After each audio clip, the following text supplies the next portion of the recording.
Governors got together and said, look, let's play for a hog. Let's play for a pig. Ben and Eric gather at their laptops. One's a Gopher, one's a Hawkeye. Hello, everybody. Welcome to the pod of Rosedale, a bronze pig full of hot takes. I'm Ben, the Hawkeye fan, with Eric, the Gopher fan. Eric, how are you, sir? Doing okay. Been a bummer of a end of the season here, but we're limping our way through it. Yeah, well, I mean, some of us did predict this. You know, the good times are coming. Wisconsin, a bad Wisconsin team's coming to Minneapolis. I think you're going to have a shot. It's funny you said predicted. So I was reading on ESPN, it has like the biggest disappointments and highest regressions, and it has Minnesota on there, and it just talks about how their defensive rank was so high in 21 and 22. Such a disappointment from last year. I know you claim to think you saw this coming because you're Nostradamus or whatever. Well, we both predicted the under. We both hit the under for the Gophers. I mean, yeah, but they're terrible. This is a terrible team. Well, I'm surprised by how bad the defense is, but I've been suggesting the Gophers' D is bad for quite a while. You were like, oh, they made some stride against Iowa and Michigan State. Well, those offenses are both god-awful, just terrible. So I don't know, the strides were made. You just got some crappy offenses to play against. Was really that. Now that some better offenses came along, the Gopher D got just shredded. I mean, Purdue. Illinois, you didn't play this week, but they also went to town against Indiana. So they have a pretty good offense too, apparently. But Purdue it was brutal. There just weren't a lot of stops to be had. What was it? It was like 600 yards and. Yeah, they just teed off on them. Well, like if I had said, hey, guess what, Eric? Ethan Kaliak-Manis he's going to have almost 300 yards passing. He's going to throw for 3 touchdowns. How are you feeling about the Gopher chances of winning a football game? What would you have said I could have honestly convinced you that was true? What would you have thought? It would have sounded like a blowout, like the Gophers are blowing another team out. Yeah. Instead, they desperately tried to compete in a shootout, and the Gophers' offense is better than Iowa's, but shootouts are real rough. But the 350 yards rushing by Purdue, 4 touchdowns, just ran all over them. Yeah. So they could run. They ran all over them and passed all over them. It was just a total collapse defensively. Yeah, it wasn't good. Hudson Card, he did that against Iowa too, where he just like he thinks he's gonna get sacked, right? It looks like he's dead to rights, and then he squirms away and buys a few more seconds, and then hits a guy gets wide open downfield for a big play. And that's how Purdue scored its touchdown against Iowa. Very slippery dude, I guess. But still, that doesn't really explain the rush defense. The Gophers' rush defense at least looked decent. I thought that it was at least solid. But looks good against Nebraska to start the season. But yeah, I mean, it's completely disaster. Yeah, you shot. So I don't know where you go from here. I mean, I think this season was predicted to not be great because of the tough schedule, but they've lost to teams they should beat. Now watch them beat Wisconsin too, which is just so confusing. Well, Wisconsin's bad, I think, is the thing. Wisconsin's way worse than I predicted. They are bad. On that list I was just reading on ESPN, that Wisconsin was like the number 1 team that is a disappointment for all of college football. They're terrible as well. Yeah, they're bad, exactly. I mean, the Gophers may be favored. They might be slight, but Gophers are maybe going to be like at most 3-point underdogs. I mean, it's going to be it's not going to be. Wisconsin's defense isn't good. They lost to Northwestern. If they lose again to Nebraska, I don't know. We'll see what the Gophers do against Ohio State. They're going to get drilled. But well, yeah. I mean, your Gophers are 4 touchdown underdogs in Columbus. Yeah, I wouldn't be holding my breath. Wisconsin's right a 3-game losing streak. Sure. And Wisconsin gets to host Nebraska, who has a great defense, but also is one of the most turnover-happy teams. I don't know if you saw any of the Nebraska-Maryland game, but the turnovers were comical. I mean, it was just stupid. If PJ Fleck had done this, he'd have been so mad. Nebraska gets a turnover in the red zone on a fumble to keep Maryland from scoring. The game's 10-10 in the fourth quarter. They go for their 3rd string quarterback because the other ones have already thrown interceptions and have looked awful. So they're like desperate. They go to Chubba Purdy, Brock Purdy's brother. They go to him out of desperation, and the guy makes a bunch of plays. Iowa? No, I mean, I don't think any of the Purdys are from Iowa. I don't know. Oh, he's not. Okay. I mean, then he might live there. I don't know if he moved with. I don't know. So He came from Brock Hills. Purdy's not from Iowa either? No, he transferred from Alabama, and I don't know where he lives. I don't think he's from Iowa. Maybe I'm wrong. Correct me if any angry Iowa State fans are out there, but I don't think so. But anyway, they go to him. They drive the ball down. They get into field goal range. It's like 3rd and goal from like the 7. Nebraska can kick a field goal and be up 13-10. And Nebraska's defense is playing lights out against Maryland. Maryland's had their lowest point total of the season, 10 points. Maryland's struggling to move the ball consistently. They decide to pass, and they throw a pick in the end zone. And then Maryland gets the ball down and kicks the game-winning field goal, at the end of regulation. And that was Nebraska's 4th turnover. Anyway, so Wisconsin's going to get a chance to beat Nebraska, so they can end their 3-game losing streak. The Gophers are about to hit a 3-game losing streak. That's going to be, I don't know. I'm looking forward to seeing Wisconsin and Minnesota. I love that game. Always I fun. hope they're both riding 3+ game losing streaks into that. So you want Wisconsin. So Wisconsin will be on a 4-game losing streak, and then both teams just desperate to end on a high note. And I do think the Gophers. The somebody has to win game, Sure. At this point, if you're not playing for a Big Ten West title or spoiler, it's like, hey, we're just playing for pride and hatred and spite. Well, Let's you make it a mentioned that. losing. You mentioned that. We were talking before we recorded that you were looking up tiebreakers, and I'm like, why? What is the point? And you said there's still a possibility. Like, are you worried? Iowa's going to win the Big Ten West on Saturday. I'm not worried, but it is interesting. I mean, Iowa only has to win one of the last 2, and then it's over. And I think Iowa probably wins on Saturday. Spoiler alert. I'm going to ride the hype. The vibes are good. The first time in a long time, the vibes are good. Everybody's like, hey, this is the end of the Brian Ferentz era. We just got the best offensive performance Iowa's probably had in like 2 years. It's probably been that long since Iowa had a performance as good as they did against Rutgers. 22 points. Right? That's fine. 400 yards. They went 3 and out 0 times. That's fine. They don't need to have – that's plenty. That's a productive offense with Iowa's defense, special teams. That's fantastic. That's superb. I'm happy with that. They can beat any team in the Big Ten West with offense like that. And they have should we bring Brian Ferentz back? No, should we rethink it? No, not at all. But the vibes are good. I think Iowa's going to win. But if Iowa loses out, well, then it comes down to Illinois beating Northwestern or not, and whether Nebraska can beat Wisconsin or not. What if Northwestern ends up? Well, they don't have the tiebreaker against Iowa, so they can't. I don't think there's a good. Yeah, the problem. Yeah, they're kind of hosed. I think I don't know if there's a good scenario where they can win. Because Iowa would have the same number of losses, and Iowa would have the head-to-head against Northwestern. Right. But then Illinois, it gets really crazy because you could have. Well, head-to-head would be the first tiebreaker, right? Well, the problem is if there's even a tiebreaker at all, it means Iowa's 5-4. And you could have Nebraska at 5-4. You could have Illinois at 5-4. And you could have Northwestern. Well, you can't have Illinois and Northwestern both at 5-4 because Illinois and Northwestern play. You could have the Gophers at 5-4. It requires beating Ohio State, which I don't think is going to happen. But yes, that would get really interesting. The crazier scenarios kind of died with the Gophers' loss at Purdue. So Iowa could be, tied with Illinois and Nebraska at 5-4. And then Iowa would be booted out. I mean, that is possible. All the Gophers had to do was beat a ratty Illinois and a bad Purdue team, and this would have been a little interesting, but couldn't do that. No, everything just kept breaking Iowa's way again. Wisconsin loses, Nebraska loses. I mean, it's like the only thing they didn't get was an Illinois loss. An Illinois loss, and it would have been almost a foregone conclusion. All they would have needed was a Nebraska loss to win the Big Ten West. But things are interesting. Yeah, I mean, you're going to mock Iowa, but 22 points, 400 yards of offense. Let's do the chef's kiss. Beautiful. It was. Well, and the defensive shutout. I mean, that helps. It's both, but they actually moved the ball in the first half. They outplayed Rutgers in the first half. As bad as Iowa's offense was, they missed a field goal, and then Deacon Hill had his best game, other than the stupid turnover at the end of the first half, was great. I'm so shocked that they let him pass as much as they did, like a minute and a half to go before the half. Moved the ball right downfield. It was incredible. And 14 seconds left, and I think they had a timeout. He throws the pick. That's a bummer, but he got him in position to kick a field goal. So they left points on the table. And Iowa, whenever they get like a 2-score lead in the second half, it feels awesome. And this is like the best feeling. Iowa went up 12-0. I'm like, oh, this is great. See, this I can get into. This is fantastic. And their swagger back.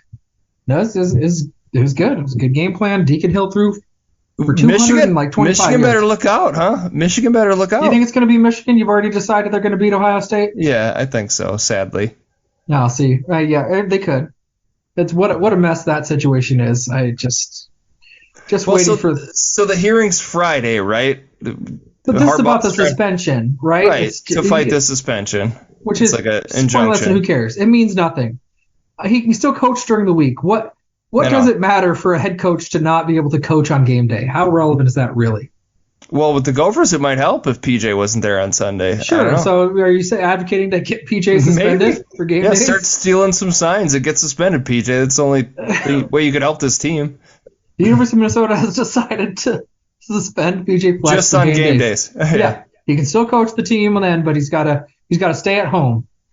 Yeah, I mean, that guy looked bewildered against Purdue. Yeah, I don't know. I mean, are the Gophers going to fire their defensive coordinator, or is this just Gophers have a young team? There was so much talk about how good of a coordinator this guy was. Like, they had to hang on to him. He might leave, but yeah, I don't know. Something's got to change. That's pretty bad. Yeah, it was bad. The Gophers have had a few games where they got shredded. Vance, I'd say the Gophers' defense is better than I think it is. This is one of those times where Vance Stance is a little kinder with the Gopher D than I would be. I think the Gophers just don't look great, haven't looked great against any offense that's at all decent. Decent or better offense, you can move the ball against the Gophers. Yeah. I know your old offensive coordinator was the Rutgers offensive coordinator, and that didn't go out too well for the Rutgers Scarlet Knights. No. Was it Kirk Shiracha? I mean, you going to bring that guy back, do you think? Well, I mean, God, I would love to see a change across the board. Whole new staff, maybe. I don't know. Not PJ and a new staff, or no PJ? No, I think you keep PJ. Oh, let's look at the begrudging. This is going to happen. This is going to be the off season for the Gopher fans. He's got a year where it can be bad. He can't do 2 years in a row, because then your team is just bad, and there's no. It's like A&M. They just fired the Jimbo Fisher guy or whatever. Like, your program's then just trash. The only way you can change it is by bringing in a whole new regime. Well, so let's look at the positive. Let's say Gophers lose to Ohio State, but then they beat Wisconsin. And the Gophers are 6-6 with the Axe, with Floyd, and they go to some very exciting bowl game. Is that fine? Is that an acceptable result in a general sense? Okay. Yeah, that's fine. So he's not really even going to be on the hot seat if next year they're also bad, then yeah, for sure. But if they're 7-5 with wins over Iowa and Wisconsin again, is that not enough for Gopher Nation? Improvement. Show some improvement. I think the big thing for him is losing to teams. I would love to see his record against Big Ten teams where he's favored. Well, wasn't he not favored against Purdue? Wasn't Purdue favored? Oh, I don't know. Maybe Purdue was favored. Purdue was favored, but anyway. But yes. But that's because they lost to Illinois when they were favored, or maybe they were underdogs. I don't know. Minnesota was barely favorites against Illinois, but these were all close. These are all coin flip games, I think. They're more like 50-50 games. The Iowa was a 50-50 game that the Gophers won. But there's like the Bowling Green game, and then this year against Northwestern. Like every year there's a couple of those losses where it's like, how do you lose that game? You should win that game. And that's the thing, I think, that he's got to clean that up. Okay. So it's not on the hot seat if they're 6-6. I would never lose his games like that, where they like absolutely should win. They hardly ever lose games like that. It's very rare, where you're just like, bewildered as to how they lost that game. Yeah, this doesn't happen often. That's rare, especially with the defense having reached its because Ferentz always has his players ready. I mean, say what you will about in-game play calling and his offensive coordinator, who was an idiot. He's always got his players ready to play. I will say what I will about those guys. Yeah, that's true. They're prepared. I mean, they keep it simple. This is the benefit of the defensive scheme. Is very straightforward. It's not overly complicated, but like everybody knows their responsibilities. People are rarely out of position. They usually have a good idea of what the other team wants to do, and they can slow it down. Usually. And they're usually undermatched talent-wise. I mean, for the most part. Sometimes. They've gotten better talent, I think, than they have in the past. But sure, they can't. They don't have Penn State, Michigan, Ohio State's talent level. But their you're defense is competing about with as good them. as those teams. Yeah, defensively, sure. Iowa's defense is right on level with those teams. It's just the other way around. Sure, Iowa doesn't lose those. I mean, Iowa just consistently wins those. But okay, but let's say the Gophers finish the season on a 4-game losing streak. They don't beat Wisconsin. They're 5-7. Is it really? Is the seat hot? It's at least warm, but is it starting to simmer? I don't think he'd get fired. But no, but he'd be. I'm just talking about kind of the pressure going into 2024. There would be a lot of pressure going into 2024 for sure. Because like if they're 5-7, and Floyd buys you some goodwill, but probably doesn't buy you too much goodwill when you don't even have a even record. So then you're looking at a winning record or bust. How do you compete in these games? You just got blown out by Purdue. If you're going to get blown up by Ohio State and Wisconsin, you finish the season on a 4-game losing streak and you've been blown out 3 straight games, that doesn't look good. Sure. And I don't think Wisconsin will be a blowout. It's going to be just a hideous low-scoring. Well, I wouldn't have thought Purdue would have been a blowout either. I mean, you don't know what team is showing up. That's the other thing about it. Crapshoot, which team is showing up?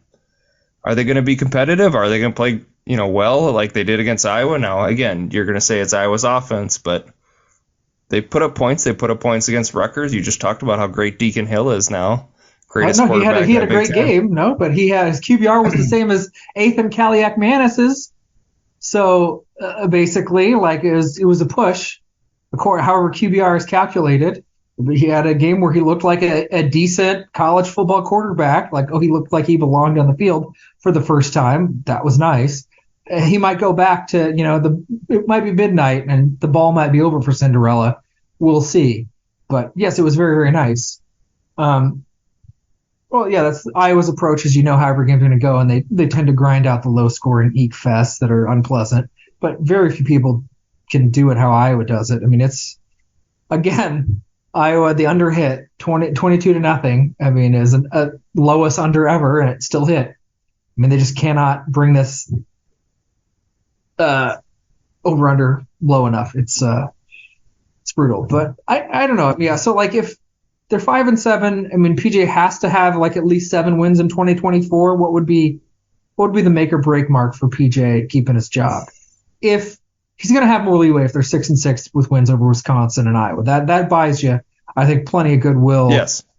So and you'll end the season with a big win, and people might forget some of this stuff. Oh, of course they will. They'll talk themselves into, hey, it wasn't that bad. Hey, 6-6, right. But hey, we beat Wisconsin and Iowa. It's a rebuilding year, Yeah. They're a young team, eh? Ain't so bad. You've had worse years.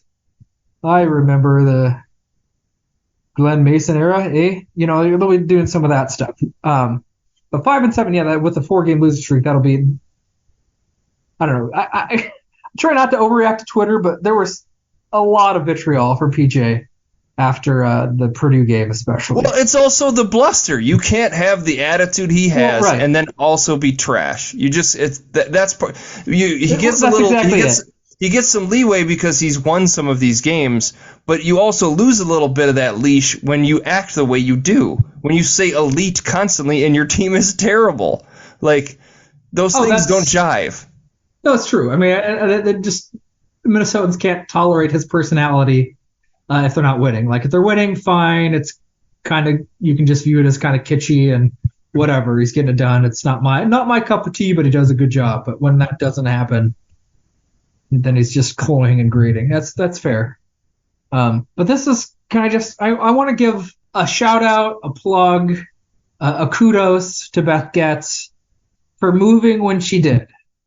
I am so glad that she made it clear that Brian wasn't going to be retained when she did. Now, I don't know if her hand was forced because there was a leak or if she made the leak or that was the goal. But if she doesn't do it then, I don't know if she'd be able to have done it at all. Right, yeah. Because right now, Iowa's 8-2, best offensive performance in a long time, almost guaranteed to win the Big Ten West. But they still must be way under the point goal. I don't know if people are still tracking that, but somebody is. It's pointless. We all know he's going to fall well short. Right. This was their best game, and it was 22, which is 3 short of the goal, and this was their best performance. So, and no, we're not worrying about it. Iowa could have punched the ball in late to make it 29 to nothing. My point is, she would have still had the ammunition to fire him because they would have. Regardless of what, I suppose if they win the Big Ten West, it's really tough to fire a guy. But also, you have this contractual requirement and he didn't meet it. Right, but he can still renegotiate or still say he's coming back, and there might be pressure internally from Kirk or other people to do it.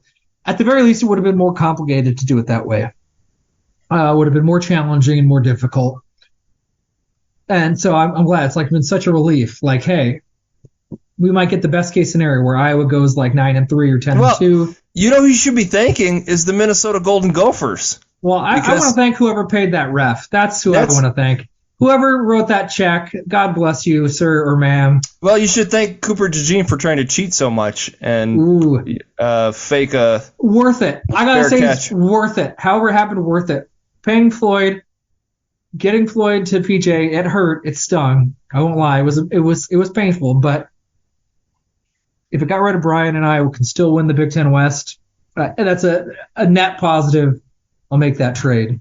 Because Iowa could be 9-3, 10-2, going to the Big Ten championship game, and yeah, they'll get clobbered. But there's a 1 in a 500,000 chance that the other team throws 7 interceptions and Iowa can win. It's not going to happen, but there's still that, Dumb and Dumber. So you're saying there's a chance possibility, and then we get a new offensive coordinator. Here's a scenario.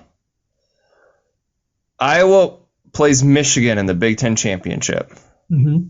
They lose a close game to Michigan. The NCAA then bans Michigan from playing in the playoff. Does Iowa then assume their seat? Yeah, that's how it works. Is that possible? No. If you're saying that Michigan doesn't get to play in the college football playoff, they would just move the number 5 team up. Yes. They're not going to say, hey, even if Iowa beats Michigan, let's go crazy. Let's go to town. Iowa would be the de facto Big Ten champion, but right? That won't matter if Iowa's record's as bad as it is. So it might help just Ohio State make it. So let's have some fun here. Iowa's currently 16 in the college football playoff ranking, which is already kind of astounding to me. And if they'd beaten Minnesota and they were like 9-1 now, first of all, top 10 team. Yeah. If I was 9-1, they would have already clinched. They'd be over. Iowa would have clinched the Big Ten West. There would be no chance for anybody else to catch Iowa. And I would potentially be a fringe top 10 college football playoff team. But ignoring that, Iowa blows out Illinois. Your one loss is to Penn State then? Yeah, a road loss to Penn State is a bad loss, but it's a bad loss to a really good team. But let's ignore that. Iowa's got 2 losses. They blow out Illinois. They blow out Nebraska. Okay. And then they play Michigan, and they beat Michigan. Even under that scenario, I don't think Iowa could make it to the top 4. Barring maybe there's an insane amount of chaos that can happen, but there are too many surefire locks ahead of them. Like even if Florida State, they wouldn't even jump Michigan. You think Michigan would still finish ahead of them in the polls? Probably. Even if they beat them. If you're looking at a 12-1 Michigan with Michigan having wins over Ohio State and Penn State, and Iowa being 11-2, whose best win is Michigan, but that has a loss to Penn State and a pretty middling Minnesota team, I would point out, Michigan's resume is going to win out. Plus, Iowa would be competing against Ohio State, who'd be 11-1 with only 1 loss to Michigan. Florida State probably isn't going to have more than 1 loss under any scenario, and maybe not even that. Oregon's resume is going to be better. Georgia's resume is going to be better. Alabama's resume is going to be better. And there's a bunch of other teams I'm probably not thinking of that if Iowa's got 2 losses with 1 win over Michigan, it's just not going to be enough to overcome these superior resumes. And I don't think has a 2-loss team ever been in the playoff. I think so. I think it's happened in the SEC, but somebody could quote me on that. But I don't remember specifically. But I think it has happened. But it's extremely unlikely. I just don't. 2 losses with 1 of them being to Minnesota is going to be too much to overcome. So when Iowa beat Ohio State in 2017, that 1 loss was so bad that it kept Ohio State out, and Ohio State's resume was much better than Iowa. So it doesn't really matter. They're not going to say, hey, you know what? You lost to Michigan. You kept it close, but they were cheaters. They're out. Plus, nobody's going to do anything like that to Michigan until after the college football playoffs over. There's not going to be any serious consequences for Michigan. I don't know did you read the letter that the Big Ten sent Michigan? No. In response, so, we're suspending Harbaugh under the sportsmanship. They apparently didn't notify Harbaugh. He learned of it from a social media news report. So that's why Michigan is so mad. Is Harbaugh, they didn't notify the school directly that he was being suspended. They were on the bus to the game when they learned he was suspended. I didn't know that. I just looked at the letter they sent to Michigan saying the suspension happened because of the sportsmanship. There's a bunch of stuff in there. Yeah, because the Big Ten doesn't have its own conduct code or whatever, so it has to come from the NCAA. No, they have their own. There's a Big Ten. No, that's what they were referencing. Like, here's the Big Ten sportsmanship policy that all Big Ten schools agreed to, and that's how I'm imposing the suspension under this ruling. And the Michigan made their case. They responded to some arguments. Michigan's like, well, we haven't had a chance to look at hardly any of the evidence, which is dumb. I'm sure they looked at it because the Big Ten got a big file from the NCAA with permission from Michigan to see, hey, the NCAA says, hey, look, this is all the stuff we found out. We really think Michigan was conducting this scheme. Here's all the evidence. Here's where all the data came from.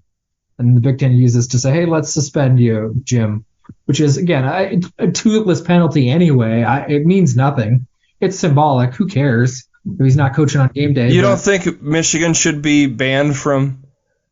Oh, no, there should be serious consequences. My point is the consequences that are happening now are going to be useless. I think more serious consequences are definitely going to come in the offseason, but not until after the college football play. What level of consequence? I have no idea. You think they should reductions? You think they'll let them play? Like, if Michigan wins out, they'll let them play for the national title?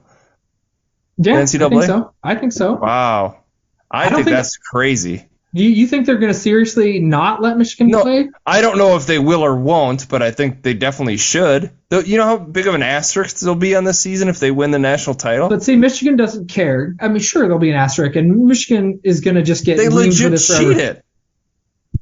Sure, I agree. I don't have a problem with this. It's like Cooper DeJean. They're just cheaters. That's fine. I'm not saying what they should do. I'm saying what they will do. They're not going to do anything during the season because all these Michigan games are big draws, and Michigan has a chance to win a national title, and it's going to be big-time eyeballs. We're in the money-making business, not the actual sportsmanship business. That's just farce. So after that, and Michigan's do everything they can to like push off the consequences until then, as they already have. I mean, saying you haven't reviewed the evidence is stupid. If I accuse you of cheating and say, here's this binder of evidence, there's going to be consequences and you're going to be suspended from your work, but it really take you a long time to review the evidence, would you not take a look at? I mean, of course they looked at it, but they're just trying to drag their heels and do everything they can to get through the regular season. And yeah, there'll be an asterisk, but from Michigan's perspective, they'll get to celebrate a national championship. And who cares if people claim that it's not valid? What do they care? They're going to have experienced all the joy of a national championship. And it's not going to be a problem. The Astros won their World Series with their bunch treating, of bullshit. Yeah. And they're like, you can take away their World Series victory, but they're going to remember being World Series champions. They have all the joy, and they're going to be World Series champions in their brains forever. So what do they care? No, I think scholarship reductions, they're going to be big time consequences, but they're going to string. And Harbaugh will just leave and go to the NFL. Sure, or another program will have him. I mean, Urban Meyer's a scumbag, but he keeps hopping around. Anybody, whenever he wants to coach college football for 5-6 years, he's there to make a boatload of money. People are happy to have him. So, yeah, he'll be fine. He's not going to be in any trouble. But, yeah, I don't know how severe it'll get. But the implications from, like, reporters, people have, like, some idea of just how severe the evidence is. Suggest that it's coming. The hammer's coming. It's wasn't just going that slow. In the statement? Is that they've seen enough evidence to determine that they did gather? Yeah, there was one thing they said that they've got, all the dates, the tickets, some communications, and some communications that at least some of the coaches knew. Nothing that said specifically that Jim Harbaugh knew, but again, head coaches can insulate themselves pretty easily from being implicated directly in this kind of stuff. Odds are he knew about it, but you have to be able to prove that. Well, I was talking like to my family this weekend. Like, the thing I don't understand is if you're, say, the linebacker, you're the defensive play caller, right? And every time you get a play call from the sidelines that tells you what defense to run, and it's as if the people calling the play know exactly what the offensive play is, wouldn't you start to question it? Like, how the hell do you guys always know that, we're blitzing now because it's a pass, or they're running to the left, or what? Like, wouldn't you start to wonder as a defensive player, like, how the hell do you always know what play they're running? Like, this is curious. I doubt you wonder it that much. I mean, for one, it helps you look awesome, right? I mean, if you like, oh, they're going to run off Well, tackle. but at some point you got to start asking some questions. All I'm saying is like the idea that the play, maybe they didn't know exactly that this coach knew what the play was and that coach was feeding the plays to this guy. Like maybe they didn't know it to that extent, but they knew something was up. You know, on the field, like every time you call a play that Cadillac Manis is throwing to the right, you know, it's a shallow cross. Like, you know exactly what it is, and you pick it off and run it for a touchdown. You'd be like, whoa, wait a second. Like, how did we know exactly what that play was going to be? I think you're giving college football players both too little credit and not enough. And that I don't think there's also stuff that happens. So I did both. So I was dumb on both accounts. Is what you're saying? You're not wrong. I just disagree. Well, I mean, Michigan fans complain because everybody's trying to steal signs and look at tendencies, and that part's true. Doesn't make what they did okay. But everybody's looking for an advantage. Like anybody playing Iowa knows the plays Iowa's going to run, and wouldn't accuse them of being like, "How do you know what plays Iowa's going to run?" There's often times where you like. Just get back to why did they do it? For an advantage. Right? Oh, they should be punished. I just don't think exactly. I don't think players. And who got the advantage? The players did. The players. Why were would they care? Advantage. Like, why would they want to stop that? First of all, I don't think they're likely to be. I'm not saying they should have stopped it. I'm just saying they had to have some awareness or knowledge that it was happening. That's all I'm saying. Maybe. I'm not saying they should have said, "Hey guys, like let's stop stealing plays." Of course, they're not going to do that. Some football players are meatheads. I don't know if you know this. I mean, not all of them are geniuses, but some might. But even then, you're incentivized. Like, what am I going to call the coaches out on this? No. But I might just have. You're aware of it. You're like, hey, dude, our coaches know what plays they're running. Like they know it, and we're all over it. Like we're crushing them because we know what plays they're running. And like, you're just gonna look awesome and feel good about it and be like, hey, it's not my problem. They're just really good at guessing plays. That taints the whole thing. That's what I'm saying. It taints the whole thing. The fact that you're winning all these games and you're crushing teams, like it taints it because the players were given this advantage. That's all I'm saying is to say. I agree, it taints it. I have heard some people say in the media like, well, we shouldn't punish the players. They weren't involved in this. They didn't know what was happening. And that is what I'm saying is bullshit. I think they had to have known this was happening, and they absolutely did benefit from it. That's all I'm saying. I agree they benefited. Let me retract my clause a little bit. I agree the players benefit. Some may very well have suspected. I think some probably didn't. And whether the players deserve to get punished or not is irrelevant. This is what happens when leadership bungles stuff so badly is players get collateral damage. In the era of transfers, you know, there's no player on Michigan that they can decide to stick it out under like a lower scholarship limit, or they can transfer and they'll have lots of options to go places. They'll be fine. Or they can bolt for the NFL. Some of them are surely going to be up in season 8. They'll be fine. If you're a cornerback on Michigan and you have 2 pick sixes this season because you knew exactly where the quarterback was going to throw that next play on, and you're going to go to the NFL instead of returning for your senior year, all I'm saying is that's a little bullshit, right? That's going to go on your highlight reel on the NFL draft when you get picked, and it's going to be in your stat line. You had 2 pick sixes. Like, well, one of those he knew exactly what play the quarterback was running and knew exactly who he was throwing it to. I agree, it's a big advantage. Maybe it helps your NFL draft stock. I don't know.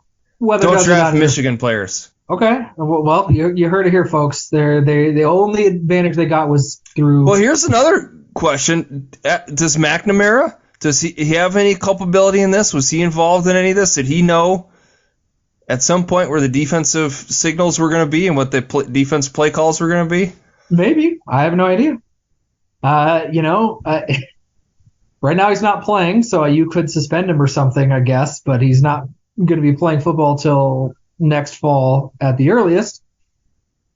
I have no idea, but again, I don't think any of the players are going to get blamed for this explicitly. You're right that they benefited from it, but nobody's going to say hey, players, you suspected something was going on and you should have reported it. Therefore, you're expressly going to be punished. That's not what I'm saying, though. I've never said that. Well, he may have benefited, too. If you're saying that perhaps in 2021 he benefited from this, he may have. I don't know.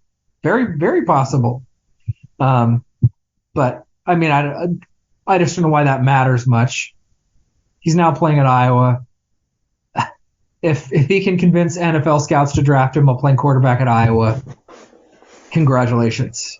If Iowa is stealing signals, they're doing such a poor job of it. They're comically some of the worst cheaters of all time.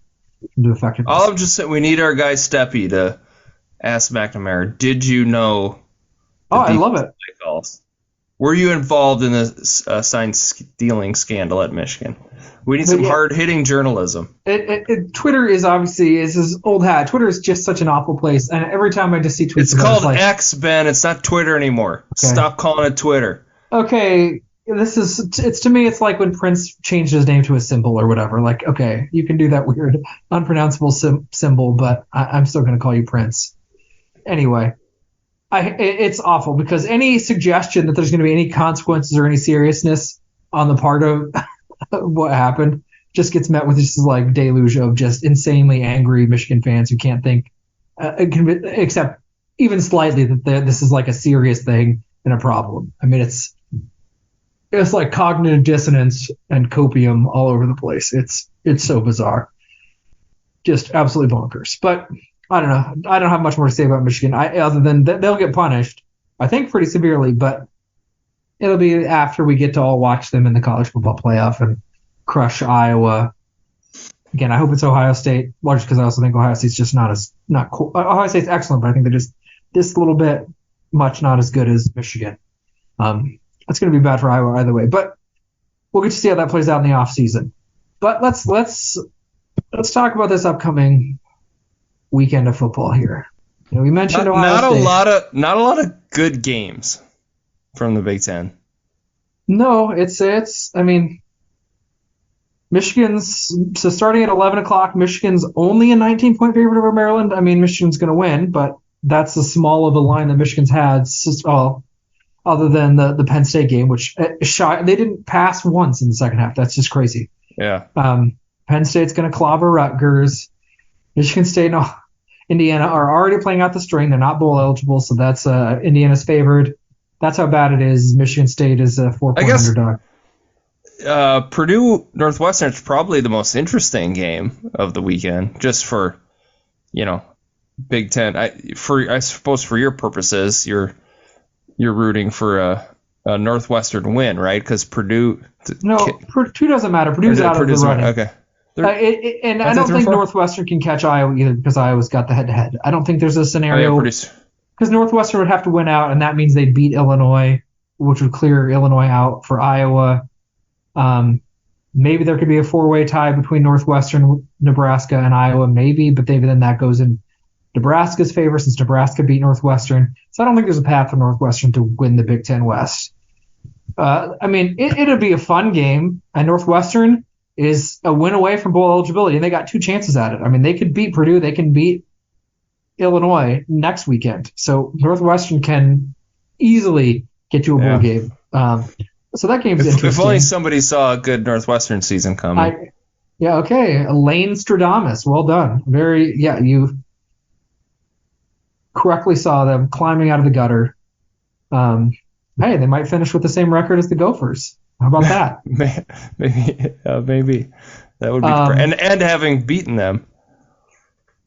But yeah, I mean, the most consequential games, Iowa and Illinois is the first one Iowa's only 3-point favorite. It's not like I'm riding the vibes because the vibes are as good as they've been in a while in Iowa City, probably since the Penn State game of 2021. Just think it's Iowa's final home game. Last time Cooper DeJean's going to be playing football in Kinnick Stadium. Last time Brian Ferentz is going to be calling plays in Kinnick. That's true. I just think everybody's they're going to leave it all on the field, come away with the win, and they'll lock in the Big Ten West title on Saturday. So I think that's going to happen. But the other big one is the night game, and it's correct. It's Nebraska, Wisconsin. I mean, the Big Ten West is where you're going to get your exciting games, your close games, anything with the. But it doesn't matter for purposes of the Big Ten. If Iowa wins, it really doesn't make any difference. If Iowa wins, it doesn't make difference. If Iowa loses, the door's open. Nebraska can hope Iowa loses out, and then Both Nebraska teams wins. have Nebraska's lost 2 games in a row. Wisconsin's lost 3 games in a row. They're just trash teams. But one of these trash teams is going to win, and if the trash team is Nebraska, Nebraska then plays Iowa the next, a Friday from now in Lincoln. Nebraska wins against Wisconsin, wins against Iowa, and Iowa loses against Illinois. All of a sudden, they both have the same Big Ten record. Nebraska has the head-to-head tiebreaker. And Iowa will have lost to Illinois, who could potentially have the same win-loss record, and Illinois could lose. Nebraska still has a chance. So the game does have some consequences, but if Nebraska loses, they're out. It doesn't matter. And Nebraska's they're like Iowa with a better rush defense, a worse pass defense, and an offense is about as shitty as Iowa's is, but turns the ball over more. So you're telling me you're rooting for Wisconsin this weekend? That would be more in Iowa's interest because Iowa's already beaten Wisconsin. If Wisconsin beats Nebraska, then Nebraska can't win. They're out of the running. And then even then, but see, it gets interesting. Well, just like so if Minnesota beats Ohio State and then they win against Wisconsin and Iowa loses, then they have the tiebreaker. These are some crazy scenarios. These aren't crazy because Minnesota's not going to beat Ohio State because the gap's that big. Nebraska can beat Wisconsin. Did you see how good Kaliak-Manis was? Did you see his stat line? Incredible. The same QBR as Deacon Hill. So very impressive. I'm predicting a Gopher upset. They've showed some promise the last couple of weeks. They're really coming together at the end of the season. That's another thing. That's another thing Ferentz always does. Every year you can bank on it. Their teams are going to get better, and they're going to be the best version of their team by the end of the season. And the Gophers are the exact opposite. They always fall apart at the end of the season, year after year. Sorry. No, you're fine. The people are here. They want a good self-loathing Minnesota rant for sure. I mean, that's what the masses demand. It's not crazy scenarios. It's simple. Iowa wins one of the next two. It doesn't matter. Iowa loses the next two. And then the games that are going to matter are Wisconsin, Nebraska, and Illinois Northwestern. That's going to matter because there could be a situation where Nebraska is 5-4 in the Big Ten, Illinois is 5-4 in the Big Ten, Iowa's 5-4 in the Big Ten, and then Iowa loses. Really, that's it. The door opens. The scenarios get weird. All it takes is one Iowa loss to Illinois for a lot of crazy scenarios to take place. So it's not cockamamie. It's really Nebraska, Wisconsin, Iowa, Illinois, and then Iowa, Nebraska, and Northwestern Illinois. Those are the 4 games that matter for the Big Ten West. I mean, technically, yes, Minnesota could beat Ohio State. If Minnesota beats Ohio State, it gets even weirder. The scenarios get even crazier after that. But I don't think that's going to happen, which is why, But yeah, you got better odds of getting struck by lightning, so. It's tough as a 4-touchdown. Well, it's now down to 27.5. Ooh, the line's dropping. Do you want to take Ohio State? Because all they have to do is win by 4 touchdowns. I mean, it's a trap game. They're playing Michigan next week. They're going to look past the Gophers.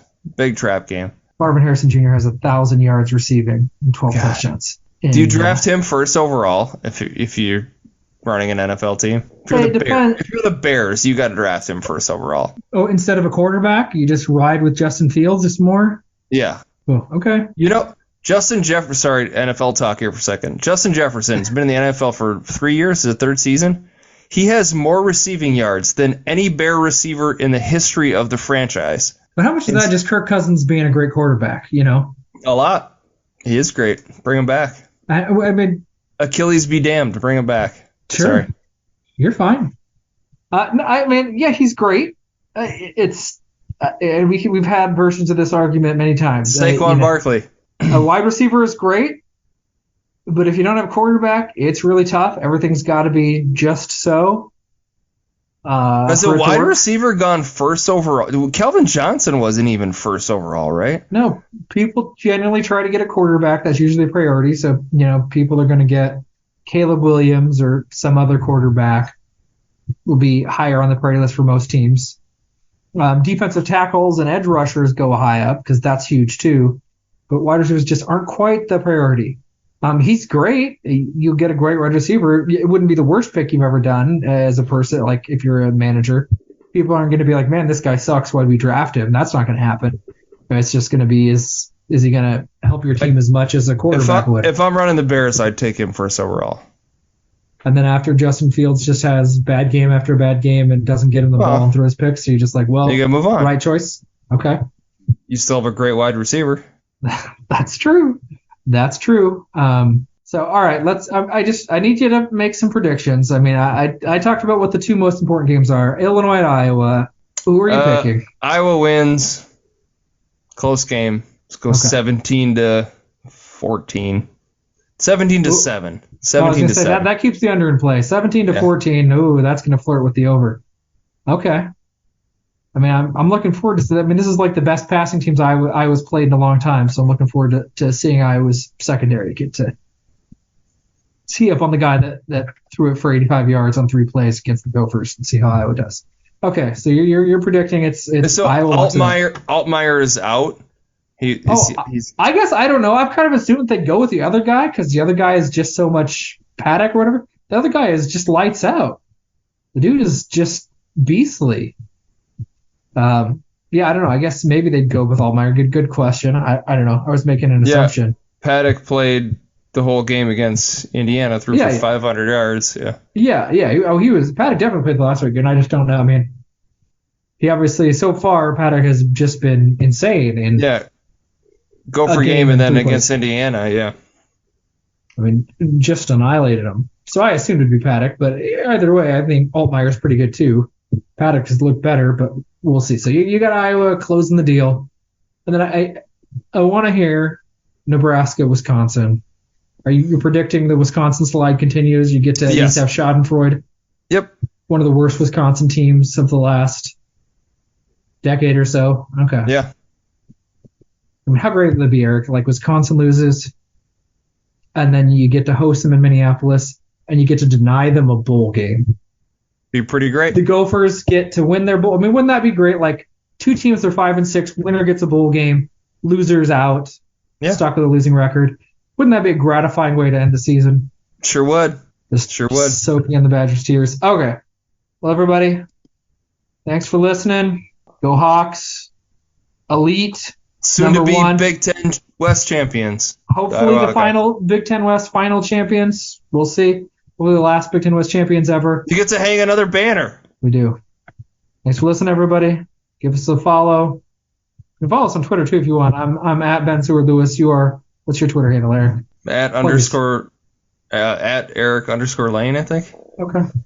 You barely know. So you can follow us on Twitter, too, if you want. If you feel so inclined. There's at Pod of Rosedale Pod, too. Yeah, oh yeah. Lots of spicy hot takes. It follows on X because Twitter doesn't exist anymore. Just so you're aware. Wait, what happened? Twitter's down? It's X now. Did you know that? So it's exactly the same, but it's just the letter X instead of Twitter? Yeah. Are you just learning this now? Who made that choice? Why did that happen? Smartest guy in the world. He's richest guy in the world. It means he's the smartest, right? I saw a picture of the Tesla Cybertruck. You can't even put your bike in the back of that thing. Anyways, thanks for listening, everybody. Yeah, sorry. You're not going to buy that because you can't go biking. All right.